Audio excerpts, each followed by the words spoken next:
All right, thanks for joining us. Zach Twardowski here. I'm here with Kevin Hamburg today, which is really cool because I've been trying to get Kevin to do a video with me for a while, and he's been like, no, I'm not doing it until I have a really good month. So now we're doing it. But we're going to talk about everything in between before the really good month and kind of how you started here. So we've known each other for, the better part of like 8 years now, Yeah, going on a decade. Crazy. which is pretty crazy. It doesn't seem that long. Like it seems like 2 years maybe.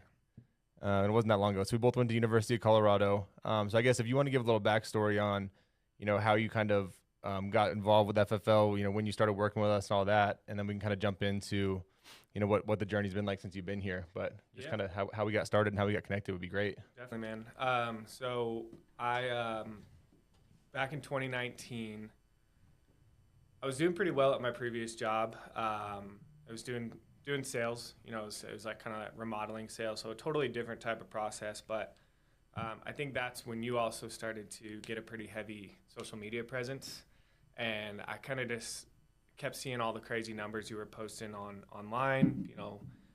People helping X amount of families every single week, and eventually I just had to reach out. I was like, man, I feel like I can be at my job for the next 20, 30, 40 years having a comfortable salary, or I can kind of go take a risk and, change my family tree forever, So decided to reach out to you. We had a conversation about it, and the rest was history, So for me, my background coming in sales, coming from sales, I really thought it was going to be a very, very simple transition, just because I was going into clients' houses. I was basically having to leave with the business right then and there. But quickly, I think I found out that this is a much different type of sale, because at the end of the day, this doesn't even really feel like sales. Right? Mm-hmm. This is just kind of fulfilling an order. And I know that sounds cliche because that gets thrown around a lot, but that's really what it is. These families fill these forms out because they don't know how to solve a problem, and we just have to go help them solve it. So for me, I was definitely overthinking it at first, but now I think I'm viewing the business in a much different lens and really just simplifying things and realizing that all it is it's just work. That's pretty much all it is. Yeah, and when you started, like the first couple of months, you helped like 20, 30 families a month, and you sold a lot right away. And just because you had the kind of the skill set, and then this last month, your team helped 260 families, which was by far a record. And you guys are, I think, in the next 90 days, will double and be at 500 families a month, and then by the end of the year, be at 1,000 families a month. I don't see how that doesn't happen with the momentum y'all have. And then you were still helping 20 families a month on your own. But I guess I'd like to hear kind of what like so you started out strong. What were some of the things that you're like, if I could go back, I would tell myself, make sure I don't do this. So anyone watching this can avoid making the same mistakes. Yeah, for sure. So there's a few, but like you said, I definitely came out hot. I think it clicked for me pretty early on, but then like a lot of agents, I feel like I kind of got comfortable, right? I wasn't out there taking month-long vacations to different countries or anything, but I almost felt like me coming over with the in-home sales experience almost shot myself in the foot a little bit, because it allowed me to trick myself into thinking that, oh, I had a big week last week. Now I can kind of just relax a little bit this week, because if I have to turn the gas on, I can. Mm-hmm. Right? But that is not the right mindset to have if you're going to be your own business owner. So for me, some of the challenges that I faced in kind of like my sophomore season, right? Like my months three to nine, I don't think I was going as hard as I needed to, because I felt like if I put a lot of effort into building my business, then that would supplement the income that I was making out in the field. And that is also 100% not true. Yeah. Right. So for me, I think just understanding the importance of, yes, you can build a big business, but that doesn't mean you can stop going out and running 20, 30 appointments, helping, 10, 15 families a week. Right. And it helps you get through that part so much faster if you do run business while you're building your business at the same time and are efficient. Like I remember one conversation we had not that long ago, you were like, I just feel like I thought I could I thought that if I set 10 appointments and I sat with 10, I would close 10. Right. And I was like, dude, that was and I think that hurt you a little bit, even though you were much better at sales than I was. I was like, dude, I got to set 30 because I'm not going to close most people I meet with. So like, if you think you're too good like you still have to focus on the end result, because you would have sold a lot more than I did, but if you would have ran 30 appointments a week, because you are better at sales than I am, Yeah. So I think like that mentality shift was a big one too, right? For sure, yeah, and it was kind of almost like humbling a little bit too, right? Because I think I was almost tricking myself into thinking that if I set 10, I'd sell 10. Mm-hmm. But in reality, for me, I think that one of the biggest things I struggled with was as my expenses started to go up with hiring staff, building everything that goes into that, my production level kind of stayed the same or dipped a little bit. So all of a sudden I woke up and I was like, man, my team's growing, but like personally, my situation is not growing, right? Because I wasn't keeping up with the business. Yeah, absolutely. And then, so like the last couple of months, you've kind of really made a big 180 with the business. Like, what were a few things that you changed? Because your team, like really not that long ago, was not barely doing 100 families helped a month, like probably 3 months ago, right? And now you did 260. And for everyone watching, all transparency, and I know you don't care because you don't really care about this stuff, but you were helping 5 to 10 families a month, and now you're helping 20 to 30. So like, what changed in the last 90 days to where you could make that big shift? Yeah, honestly, man, I think back on it, and I think of one conversation I had with you. I called you just to kind of check in, and we ended up going over my numbers, and something that I told you was like, hey, man, like I almost don't feel like people are doing what I'm telling them to do. And you were like, well, that's because you're not doing them. Right? And then from there, I kind of just snapped. And I was like, man, he's right. Like if someone who was going out helping 10 families a week was telling me what I need to do to go help 30, like, I'm going to be like, screw you. I'm going to go talk to someone who's doing 40 and get their advice, right? So for me, that's when I kind of like flipped a switch again and realized, because I know I'm capable of going out and helping 30, 40, 50 families a week. I just kind of, I've been doing in-home sales for 4 or 5 years, and I think I just allowed myself to get a little burnt out, and again tricked myself into thinking of, oh, if I just keep helping new agents get up to the level that I know I can be at, then I'll be good. Right. But like it doesn't work that way, you know. So for me, just kind of getting back to the basics, I stopped worrying so much about other agents and what they were doing, and instead I just wanted to lead by example, go out, help 20, 30 families a month, and in return, without me even saying anything, now everyone else is doing that too, which is crazy how that works. You know, Yeah. we talked about it a couple times, but Yeah, and because your word carries a lot more weight when you've actually done it, and that's what I realized for me. I don't like public speaking that much, and I feel like I struggle to find it to kind of get like what I'm thinking out to people. But people listened to what I said more when I sold a lot. So I was like, I'll just keep selling a lot and be like, this is exactly what I do.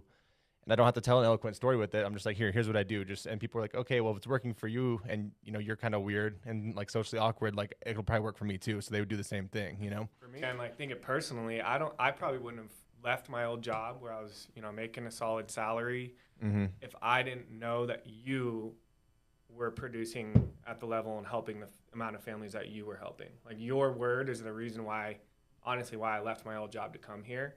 So then I think when I'm on these, calls with new agents, telling them about the business, and they ask, well, how many families do you help a month?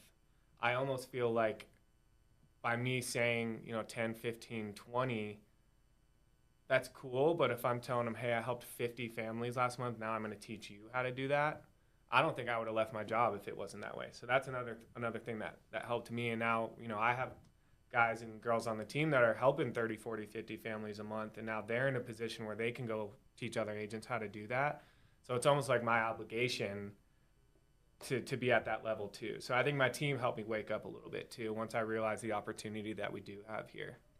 Yeah. And one thing I heard Grady say at our conference like 3 months ago was if everyone on your team did what you did today, would it be a successful day? Or would it like, or look at it like this way, like if like you got to create an agent from scratch and then what you did today was what they copied every day forever, like would you want to create a bunch of those people or not? And that had me start thinking, I'm like, some days yeah, but some days definitely not, And if you think of it like that way, like okay, like if they're gonna copy everything I do today exactly, like what would I do in that day? And if you start looking at it that way, you're like, okay, I would treat this a little bit differently. I think that's what you're going through right now. Yep, 100%. Yeah, and I almost started looking at it like, hey, yes, this is a 1099 position, but what if I had a boss and at the end of the month I had a performance review?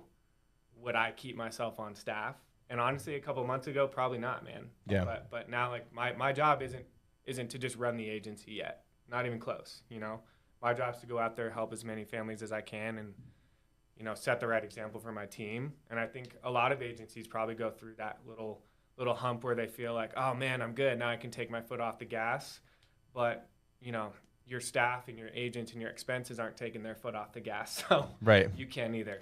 Yeah. So. And it's cool too, because like at your old job, you weren't going to create something that had a passive like if you didn't run business now, you would still have a passive income coming in, which is nice. It's awesome. And then once you get it to a place where you have like 5 or 6 or 7 leaders doing exactly what you need to do and running their own agencies, then you can step back and not have to run business in the field. And the trick people miss here is like you don't then go, I'm going to work instead of 60 hours a week, I'm going to work 20. You go, I'm going to take the 40 that I was running business with, or the 30 I was running business with, and allocate it to keep growing our business. And then that's when you can really take off. But once your agency is doing 5, 6, 7, 1,000 families helped a month, then you can step back and not have to be in the field anymore. Yeah. Which is ultimately like, so what you want to do is you don't want to have to work forever. No one wants to sell insurance till they're 80 years old, right? Right. And is that the biggest thing that was the difference between doing this and most of the traditional door-to-door jobs you found, or was that the biggest thing, or was it just the fact that you could kind of control what you were going to make based on your effort? Yeah, so I think there's a couple things. I mean, one, obviously, no ceiling, and a lot of companies claim no ceiling, right? But what I was doing, was going out basically talking to homeowners, tell them to spend 30, 40, 50, 60, sometimes $100,000 on a project, and I'm getting the smallest little piece of that pie, right? Mm-hmm. So coming over here and realizing if you come over and help a family, you're pretty much getting all of it, right? You're getting the whole pie. Yeah. Which was a big change for me, and then also the true freedom of your schedule, right? Because at my old position, doing door to door and then transitioning into more of like an in-home consultant role. They claim that you have all this free time, but you're really on call. So from 8 a.m. to 8 p.m., 6-7 days a week, you just have to be ready at the flip of a hat to go run an appointment. You have 1 hour notice. It could be 2 hours away. Just throws off your whole day. Right. Here, I'm like, man, I don't mind putting in 8, 10, 12 hours of work, but I want to do it on my terms. And when I'm done, I want to be done. Right. So that was a big thing for me. And then we didn't really have the ability to go out, build an agency, start your own branch, anything like that. It was like, hey, you can stay here for as long as you want and go, meet with a bunch of families and make good money doing it. But for me, I was like, man, I want a light at the end of the tunnel. I want to grind right now in the years where I can, and then reap those rewards later, which is exactly what we're doing, Yeah. I think it's definitely the hard part is getting it started, but once it's up and running, like the last thing that I want to do now is stop. Right. Well, dude, momentum is so easy to lose in business, I think, and it's really, really hard to get back, So that's what people have asked, like, well, you guys, you're not really slowing down at all, like, since you did your deal or anything. And I'm like, well, I want Kevin and Easton and all these other people to get their deals too. And I'm just terrified of slowing down because I've done it before. And it's like, I feel like it's like a boulder. Like, if it's rolling, it keeps rolling. But, like, getting that thing started rolling takes a lot of energy and effort, and, you're not doing it on your own. So it's really hard to get it going, Sure. And to your point about this, like, it sounds so like I mentioned this on a call I did a while ago, but I watched his interview with Magic Johnson one time where he said that his rookie season, he had all those different shoe companies offering him deals. And the one he took was with Converse. They paid him like $100,000 and a little bit of stock in the company, like a little tiny bit of stock, and barely did his own shoe, right? But what Nike offered him was a little bit of money, like a couple, like maybe 10, 15 grand or something like that, and $100,000 in shares at 18 cents a share. And he said he didn't take that because he wasn't sure. He didn't really bet on himself. But if he had, his shares in Nike would be worth $5.2 billion today. Sheesh. So he's like, I don't really regret it, but it was the dumbest thing I ever did was not betting on myself because I always bet on myself every other scenario in my life. Right. And that's kind of what this is. It's like you could have a base salary or you could really go for it and, reap the reward of really going for it, right? 100%. Yeah, definitely. And I think talking to new agents, day in, day out, telling them about the position, the biggest fear is full commission. Yeah. Right. But once you take that leap and you realize that you are capable of it, I mean, like I'll never go back to a salary. No. Never. Like once you get a taste of it, because if you go out and put in a bunch of work and, you help 12 families in a week here, I mean, if you were on a salary, it doesn't matter if you go help 1 or 12, it's going to be the same thing. So right. And it might take you 3 months to make what you would make in 1 week if you do it the right way, right? Yeah. The other thing I wanted to ask you about too was we both went to college together, and obviously where we went to school is like known for being a party school, right? It is. And I think one of the hard things for me when I got out of doing or out of college and started doing this was you're in control of your schedule. So it's really easy to go, I'm going to do all the things I want to do all the time with everyone, right? And it's really hard to say no. And I moved to South Carolina with Deb, and so we didn't have a ton of friends there. We had some, but yeah, I learned how to say no really right away because I didn't have a lot of people that were like dragging me back in all the time. And that changed my business. And I was like, I'm going to work during my 20s and build a business to where when we have kids and do all these different things in the future, I'm going to be at everything. I'm not going to miss anything, and I'm going to build, generational wealth. It was my thinking behind it, right? But that's really hard for people to do because it's like the cool thing to do, normal thing to do. And what we did every single, like 5 days a week in college, legitimately, which is probably why I realized I had an alcohol problem. Like, I'm like, dude, I have an alcohol problem for real. But so I haven't drank in over a year, right? And I like saying it on calls like this because it keeps me accountable to not drinking still. But like, what's your perspective like that? Or can you help anyone watching? Like, dude, so it's okay to say no to stuff, right? Yeah, it is. But I will say that it's not, for me, it wasn't as easy in the beginning, right? Because, when you come over to a business like this and you've always been just an employee, right? And you have mandatory meetings, you got to go to the office, put a suit on, and then you come over and do something like this where it really is up to you. I think in the beginning it was a little bit hard for me to just go have that mindset of like, I'm going to go crazy right now so I can relax later.